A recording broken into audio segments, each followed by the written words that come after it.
जय हिंद दोस्तों, मैं अविनाश कुमार सिंह अपने चैनल सर्वोदय क्लासेस में आपका स्वागत करता हूं, वेलकम करता हूं। आपसे कई दिनों के बाद मुलाकात हो रही है। जो मैं बायोलॉजी आपके साथ सीरीज स्टार्ट किया था, वो बायोलॉजी की सीरीज अब आपके साथ डेली आएंगी, प्रॉपर आएंगी। ठीक, आइए देखते हैं आज आपको एक नए तरीके से जो आगे सीरीज है मैं बढ़ाऊंगा। ठीक, जो आपके साथ मैंने सबसे पहले पिछले वीडियोस में आपको बताया था सेल से कैसे हमारी बॉडी बनती थी। उस बॉडी को बनाने का जो तरीका है मैंने आपको बताया था। सबसे पहले क्या होता है, हमारे शरीर में सेल बनता था। फिर सेल से मैंने आपको बताया था टिश्यूज बनता था। क्या बनता था? टिश्यूज बनता था। टिश्यू से बनता था ऑर्गन। ऑर्गन से फिर बनता था हमारे शरीर में ऑर्गन सिस्टम। Organ system. उसके बाद क्या बनता था? एक बॉडी बन जाती थी। आपको याद होगा पिछली वीडियोस में मैंने बताया था, पहले सेल बनता है, फिर टिश्यू बनता है, फिर ऑर्गन बनता है, फिर ऑर्गन सिस्टम, फिर हमारी बॉडी बन जाती थी। ये जो सेल हमारे शरीर की जो सबसे पहले क्या बनी? सेल, फिर टिश्यूज, फिर ऑर्गन सिस्टम, फिर बॉडी। फिर मैंने आपको पिछले वीडियोस में ये बताया था सेल कई टाइप्स की होती हैं। हर जैसे बॉडी या एनिमल्स या जितने भी जीव हैं सब में अलग अलग सेल्स होती हैं। फिर टिश्यूज़ में आपकी आ जाती हैं जस्ट लाइक हड्डी, जैसे कि हड्डियाँ हो गई, ये क्या है? टिश्यूज़ हो गई। फिर ऑर्गन में हमने आपको पढ़ाया था कि जैसे कि ये किडनी होती है, हार्ट्स होती हैं, लंग्स होती हैं, ये क्या है? ऑर्गन्स हैं। फिर ऑर्गन सिस्टम में जैसे हम लोग पढ़ते थे रेस्पिरेटरी सिस्टम, ठीक, सर्कुलेटरी सिस्टम, डाइजेस्टिव सिस्टम, ठीक है। ढेर सारे जब ऑर्गन्स मिलकर वहाँ पे कोई एक तंत्र का निर्माण कर लेते हैं तो वो क्या आता है? Organ system. फिर हमने बताया था कि बहुत सारे जैसे ऑर्गन सिस्टम जब मिल जाते हैं तो एक बॉडी, एक प्रारूप तैयार हो जाता था। ये हमारी सेल स्ट्रक्चर थी। ये आपको एक बेसिक है जो बायो में आपको पता होना चाहिए। आज जो मैं आपके साथ टॉपिक डिस्कस करूँगा वो होगा सेल से। ठीक, जो आपके साथ चैप्टर होगा वो सेल चैप्टर होगा। ठीक, आइए देखते हैं ये सेल चैप्टर कैसे स्टार्ट होता है, क्या है इसकी कहानी। ठीक, चलते हैं। सेल को हिंदी में कोशिका कहते हैं। सेल को हिंदी में कोशिका कहते हैं। ठीक, सेल चैप्टर स्टार्ट करने से पहले आपको पता होना चाहिए कि जो जीव होते हैं वो कितने प्रकार के होते हैं। जीव कितने प्रकार के होते हैं? सबसे पहले आप हेडिंग डालेंगे जीव। ये जीव कितने प्रकार के होते हैं? हमारे इन्वायरमेंट में, हमारे वातावरण में जो जीव हैं वो कितने प्रकार के होते हैं? तो पहले जो जीव आती है, सबसे पहले आती है यूनिसेलुलर ऑर्गेनिज्म। Unicellular organism.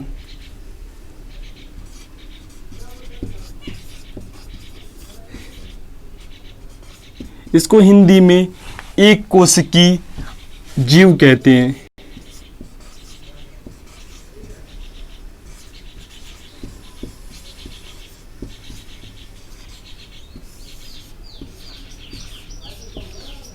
ये एक कोशिकीय जीव होते क्या हैं?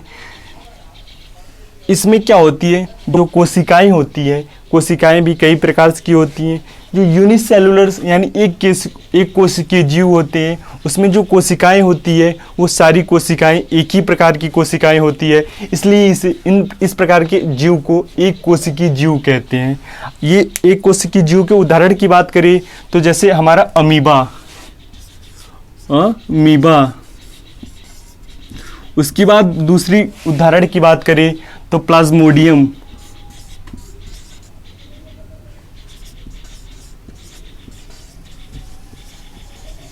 जो हमारी अमीबा होती है वो एक ही प्रकार की कोशिकाओं से मिलकर बनी होती है, और जो हमारा प्लाज्मोडियम भी है, एक प्रकार का ये जीव है, ये भी एक ही प्रकार के कोशिकाओं से मिलकर बनी होती हैं। ठीक, अब अगला जो प्रकार होता है जीव का वो होता है मल्टी सेलुलर ऑर्गेनिज्म, यानी बहुकोशिकीय जीव। बहुकोशिकीय जीव में होता क्या है? जो कोशिकाएं होती हैं वो बहुत अलग अलग प्रकार की होती हैं। उनकी संरचनाओं में जो कोशिकाएं होती हैं वो कई प्रकार की होती हैं। तो आप हेडिंग डालोगे दूसरा, जो जीव का दूसरा प्रकार है वो मल्टी सेलुलर ऑर्गेनिज्म।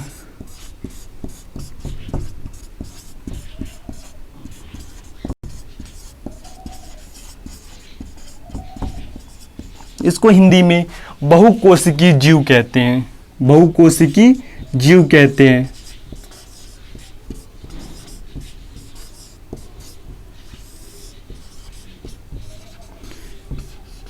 इसमें होता क्या है, जो कोशिकाएं होती है वो बहुत अनेक प्रकार की होती, एक ही जीव में जो कोशिकाओं की प्रकारता होती है, आप बोलते हो टाइप्स ऑफ सेल्स बहुत अलग अलग देखने को मिलती है, ऐसे जीव को मल्टी सेलुलर जीव यानी बहुकोशिकीय जीव कहते हैं। जैसा कि आप एग्जाम्पल की बात करें तो आप एनिमल्स को ले सकते हैं।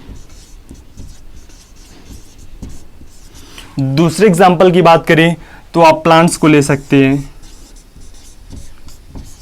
ये जो एनिमल्स होते हैं उसमें बहुत सारी अलग अलग कोशिकाएं होती हैं, और प्लांट्स की बात करिए तो इसमें भी बहुत अलग अलग प्रकार की कोशिकाएं होती हैं।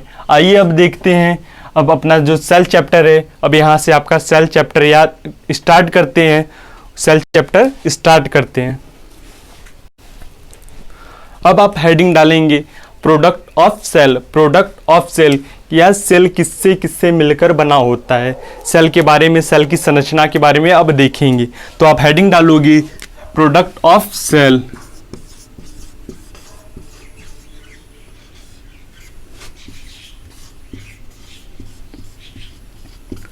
ये प्रोडक्ट ऑफ सेल यानी इसमें आप देखेंगे कि जो सेल होता है, सेल में क्या क्या होते हैं, वो किस सेल जो बनता है उसके प्रोडक्ट क्या होते हैं, वो कौन कौन से प्रोडक्ट से मिलकर बना होता है। तो आप सबसे पहले प्रोडक्ट ऑफ सेल्स बताने से पहले एक सेल की एक स्ट्रक्चर तैयार करते हैं आपके सामने। सपोज करिए ये हमारा एक सेल है और सेल के अंदर एक न्यूक्लियस होती है। आइए सेल स्ट्रक्चर को देखते हैं। तो आप ऐसे एक फिगर बनाओगे। जो हमारा सेल होता है जस्ट लाइक इसी की तरह होता है। सेल की जो स्ट्रक्चर होती है वो कोई फिक्स नहीं होती है, वो किसी प्रकार की सेल्स हो सकती है। ठीक, जो सेल की स्ट्रक्चर होती है, संरचना की बात करें तो अलग अलग डिज़ाइन में हो सकती है, पर जो यहाँ पे स्ट्रक्चर की बात करें, प्रोडक्ट की बात करें तो सारे सेल्स में ये जो प्रोडक्ट होते हैं वो उपस्थित होते हैं। तो जो सबसे बाहरी जो डिज़ाइन होता है, जो सबसे बाहरी आवरण होता है, उसे सेल वॉल कहते हैं, सेल वॉल कहते हैं। जो उसके अंदर होती है, एक झिल्ली होती है, उस झिल्ली की बात करें तो इसे सेल मेम्ब्रेन कहते हैं।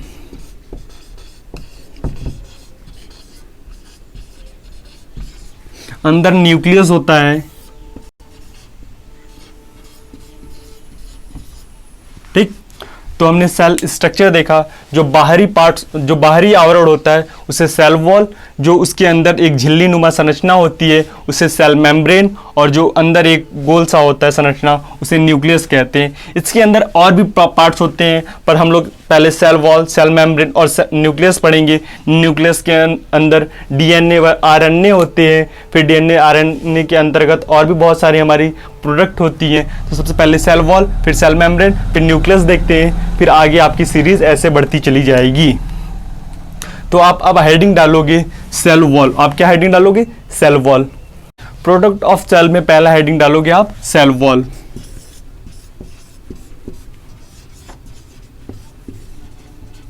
जैसा कि आपको फिगर में बताया था, ये सेल वॉल होता क्या है, कैसा उसका बाहरी आवरण होता है।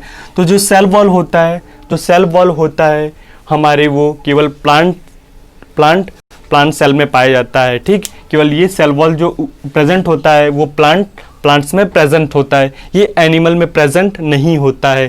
जो सेल वॉल होता है वो प्लांट्स में होता है, एनिमल में सेल वॉल नहीं पाया जाता है। ठीक, तो सबसे पहले इसको बताएं तो ये प्लांट्स में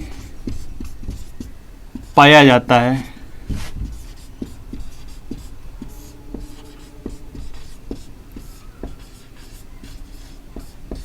ठीक, और प्लांट्स में ये सबसे बाहरी आवरण होता है। जैसे कि आपको फिगर बनाया था मैंने, ये क्या थी? Cell wall. फिर इसके अंदर सेल मेम्ब्रेन थी,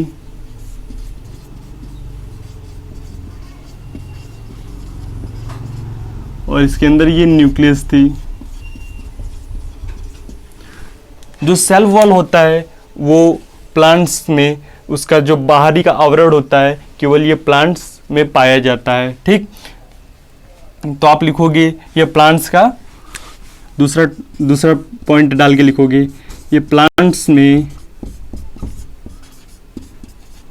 सबसे बाहरी परत होती है।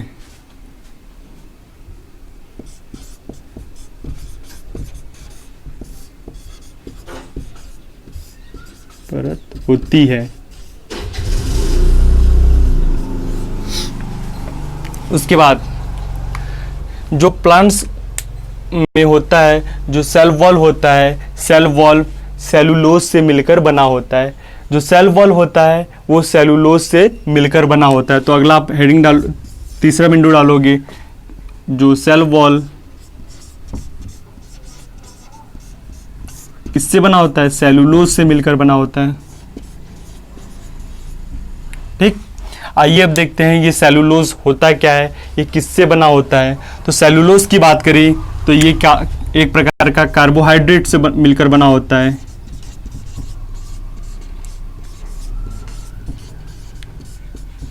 सेलुलोज किससे बना होता है? तो सेलुलोज कार्बोहाइड्रेट से मिलकर बना होता है। इसमें पानी की जो मात्रा होती है 0% होती है, इसलिए जो सेलुलोज होता है उसमें पानी की बात करें तो उसमें जो पानी की मात्रा होती है वो 0% होती है और सेलुलोज कार्बोहाइड्रेट से मिलकर बना होता है। ठीक, अब इसमें पानी की मात्रा जो 0% है, पानी की मात्रा 0% है, इसलिए यह सबसे हार्डेस्ट पार्ट होता है, यह प्लांट का सबसे हार्डेस्ट पार्ट होता है। तो अगली जो चौथा बिंदु डाल के आप लिखोगे, जो यानी सेल वॉल जो प्लांट्स का सबसे हार्डेस्ट पार्ट होता है।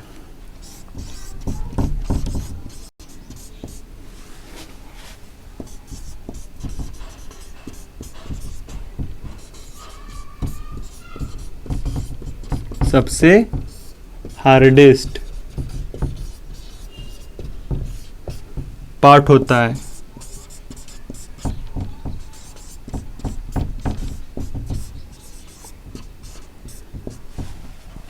अब सेल वॉल की काम की बात करें तो सेल वॉल का काम क्या है। ठीक, तो अगला जो टॉपिक, अगला बिंदु आप डालोगे 5 नंबर, इसको मैं इरेज करके आपको बताता हूं। नंबर 5, अब सेलुलोज का काम क्या होता है? सेलुलोज का काम क्या होता है? जो सेलुलोज होता है ये बाहरी होता है, तो आप बताओगे ये प्लांट्स में उसको एक आकृति प्रदान और सुरक्षा प्रदान करने का काम करता है। ठीक, तो आप बताओगे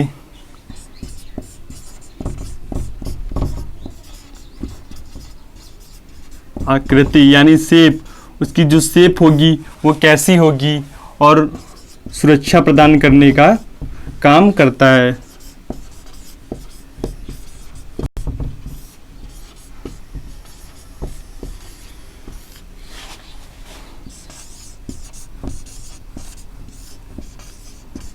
काम करता है।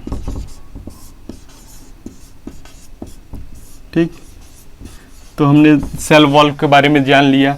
अब हम जानेंगे सेल मेम्ब्रेन। सेल मेम्ब्रेन, तो अगली आप हेडिंग डालोगे सेल मेम्ब्रेन।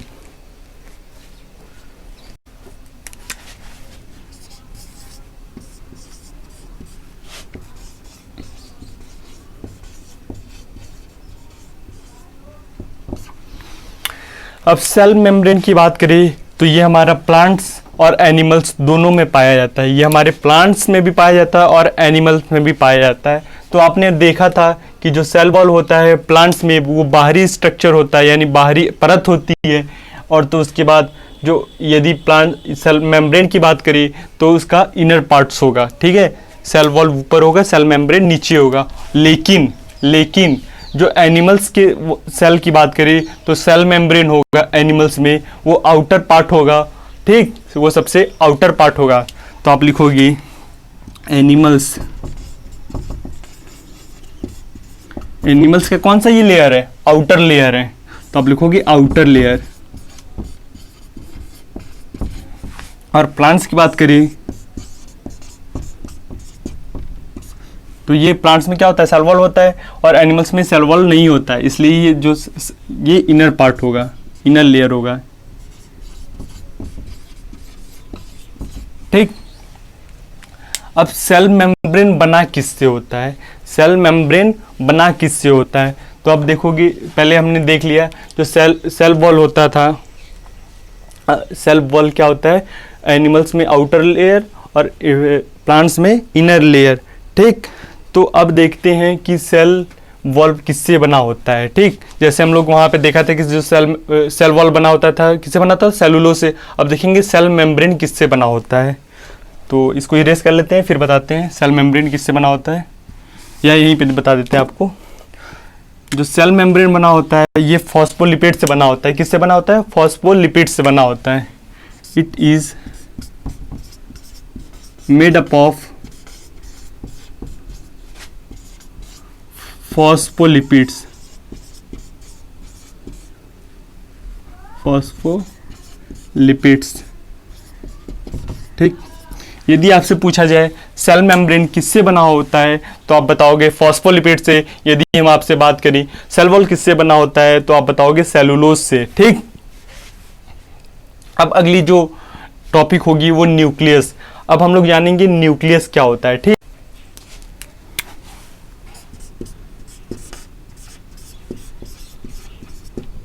न्यूक्लियस को हिंदी में केंद्रक कहा जाता है, केंद्रक। ठीक। आइए जानते हैं न्यूक्लियस होता क्या है और ये सेल में क्या इसकी स्ट्रक्चर होती है। जो न्यूक्लियस की बात करें तो ये हमारा जो सेल का सबसे बड़ा पार्ट्स होता है। तो यदि आपको पेपर में आपको देखने को मिले सेल की सबसे बड़ी पार्ट्स की बात करें, सेल में ये सबसे बड़ा होता है, सबसे बड़ा भाग होता है, तो न्यूक्लियस होता है। ठीक। तो आप सबसे पहले लिखोगे न्यूक्लियस में, यह सेल का सबसे बड़ा भाग होता है।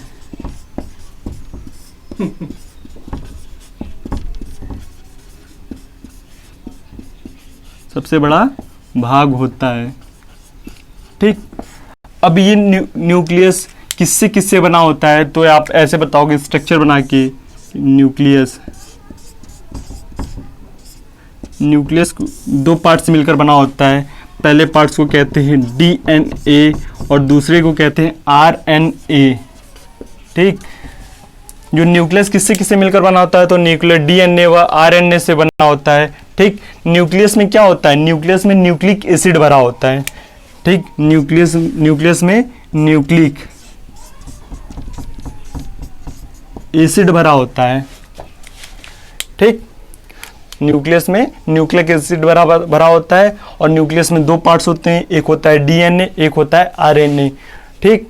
तो हमने देखा कि जो पहले सबसे पहले जाना कि जीव कितने प्रकार के होते हैं, तो जीव दो प्रकार के होते हैं।